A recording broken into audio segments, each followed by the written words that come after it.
ഇന്ന് ബ്രേക്ക്ഫാസ്റ്റിന് ദോശയ്ക്ക് കൂട്ടായിട്ട് തേങ്ങയോടൊപ്പം കാന്താരി മുളകും കുറച്ചധികം ഇഞ്ചിയും കൂടി ചേർത്തരച്ച ഒരു ഇഞ്ചി ചട്നി, കൂടെ ലേശം പാവയ്ക്ക കൊണ്ടുള്ളൊരു അച്ചാർ.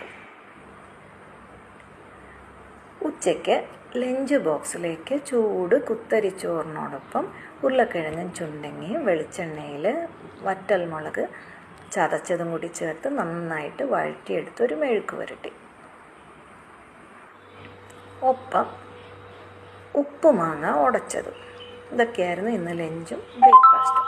ഉപ്പുമാങ്ങ ഉടച്ചത് തയ്യാറാക്കാനായിട്ട് 2 ഉപ്പുമാങ്ങ കഴുകിയെടുക്കുക. ഇതുപോലെ ചെറുതായിട്ട് അരിഞ്ഞ് ഒരു മിക്സിയുടെ ചെറിയ ജാറിലേക്ക് എടുത്ത് ലേശം കാന്താരി മുളകും കൂടി ചേർത്ത് മിക്സിയുടെ പൾസ് മോഡിലിട്ട് 2 കറക്ക് കറക്കുക. ഒരു പാത്രത്തിലേക്ക് മാറ്റിയിട്ട് 1/2 ടീസ്പൂൺ മുളക് പൊടി, കുറച്ച് കായം, 2 സ്പൂൺ വെളിച്ചെണ്ണ ഒഴിച്ച് നന്നായിട്ട് ഇളക്കി യോജിപ്പിക്കുക.